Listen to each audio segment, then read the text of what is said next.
Hi guys, எல்லாருக்கும் வணக்கம் guys. இந்த வீடியோவில் நம்ம என்ன பார்க்க போகிறோன்னா, எங்கள் அணியில் ஒற்றுமை இல்லைங்க, அதுதான் தோல்விக்கு காரணமாக நான் நினைக்கிறேன். சென்னை அணி எதிராக நாங்கள் வெற்றி பெறணும்னு நினச்சோம், பட் அந்த தோல்வி என்னால் ஏற்றுக்கவே முடியல. கண்டிப்பாக எங்களை மன்னிச்சிடுங்க, நாங்கள் ஒற்றுமை இல்லை, அதுதான் தோல்விக்கு காரணங்க அப்படின்னு சொல்லிட்டு மும்பை அணியோட முன்னாள் அதிரடி வீரர் இப்போது பேட்டிங் பயிற்சியாளராக இருக்கும் கேரன் பொலார்ட் பார்த்தீங்கன்னா, சென்னை அணி எதிராக மும்பை அணி ஒரு வரலாற்று தோல்வி, அதாவது ரெக்கார்டுங்க, 103 ரன் வித்தியாசத்தில் தோற்றுருக்காங்க. அந்த தோல்வி குறித்து ஓப்பனாக பத்திரிகையாளர் சந்திப்பில் பேசியிருக்காரு.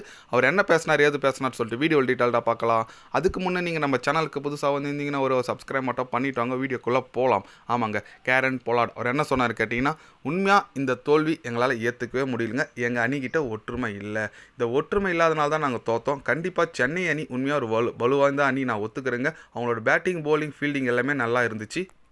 ஆனால் எங்ககிட்ட அது இல்லை, அதுதான் தோல்விக்கு காரணமாக நான் நினைக்கிறேன். ஹர்திக் பாண்டியா நல்ல பிளேயருங்க, ஆனால் அவர் நல்ல கேப்டனாக கேட்டால் நான் ஓப்பனாக சொல்ல மாட்டேன். ஏன்னா அவர் இன்னும் நிறைய நிரூபிக்க வேண்டியது நிறைய இருக்குது. அது மட்டும் இல்லாமல் ரோஹித் சர்மா, சூரியகுமார் யாதவ், ஹர்திக் பாண்டியா, ஜஸ்பிரித் பும்ரா, இந்திய அணியோட நட்சத்திர வீரர்கள்லாம் இருந்தும் நாங்கள் தோக்குறோன்னா அது காரணம் ஒற்றுமை இல்லை தான். கண்டிப்பாக சென்னை அணி உண்மையாக அபாரமான அணியாக வளம் வந்துட்டுருக்காங்க. அவங்க போலிங் யூனிட் செம்மையாக செட் ஆகிருக்கு, பேட்டிங் சூப்பராக இருக்குது. இதெல்லாம் வச்சு பார்க்கும்போது கண்டிப்பாக அவங்க ஒரு தவிர்க்க முடியாத அணியாக வருவாங்க. அவங்க பிளே ஆஃப்ஸுக்கெலாம் வந்துட்டாங்கன்னா அவங்க தான் கோப்பையை வெல்லுவாங்க. ஏன்னா வரலாறு அந்த மாதிரி இருக்குது. அதனால் அவங்க பிளே ஆஃப்ஸ் வராது வரைக்கும் மற்ற அணிகளுக்கெல்லாம் நல்லது நான் நினைக்கிறேன். உண்மையாக நாங்கள் கம்பேக் கொடுக்கணுங்க. அடுத்தடுத்த போட்டியில் நாங்கள் ஒன்று சேர்ந்து கண்டிப்பாக நாங்களும் பிளே ஆஃப்ஸ் வரதுக்கு ரேஸில் முயற்சி பண்ணுவோங்க அப்படின்னு சொல்லிட்டு நம்ம கேரன் பொலார்ட் பார்த்தீங்கன்னா ஓப்பனாகவே அவர் மனசில் இருந்ததை பேசிட்டாருனே சொல்லாங்க.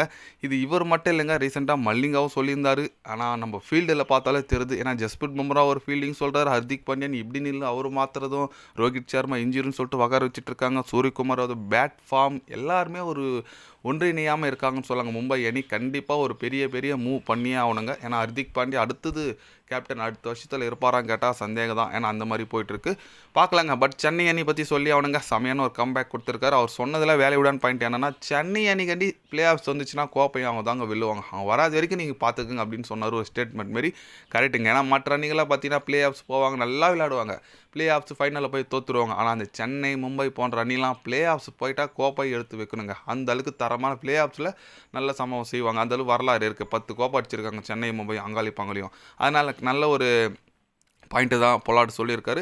நம்ம அணியும் நல்லா இருக்குங்க, இந்த நல்ல ஒரு கம்பேக் கொடுத்துருக்காங்க. ஏன்னா தான் நிறைய இன்ஜுரிஸ் இருந்தாலும் நல்ல ஒரு சஞ்சு சாம்சனோட பேட்டிங்காக இருக்கட்டும், டெவில் பிரீவ்ஸ் அவர் நல்லா பண்ணுறாரு. போலிங்கில் பார்த்தீங்கன்னா நம்ம முகேஷ் சௌத்ரி செம்மையாக லாஸ்ட் டைம் பர்ஃபார்மன்ஸ் பண்ணார், ஓவர்டன் நல்லா பண்ணுறாரு, கம்போஜ் அவர் சூப்பராக பண்ணுறாரு. எல்லாருமே நல்ல போலிங் பேட்டிங் யூனிட்டாக செம்மையாக இருக்குது. கண்டிப்பாக பார்க்க நல்லா இருக்குங்க. இந்த முறை 6வது கோப்பை வெல்லுமான்னு சொல்லிட்டு பார்க்கணுங்க. நீங்கள் சொல்லுங்கள், நம்ம சென்னை அணி குறித்து உங்களோட கருத்துக்கள் என்ன? இந்த முறை கோப்பையை வெல்லுவாங்களா?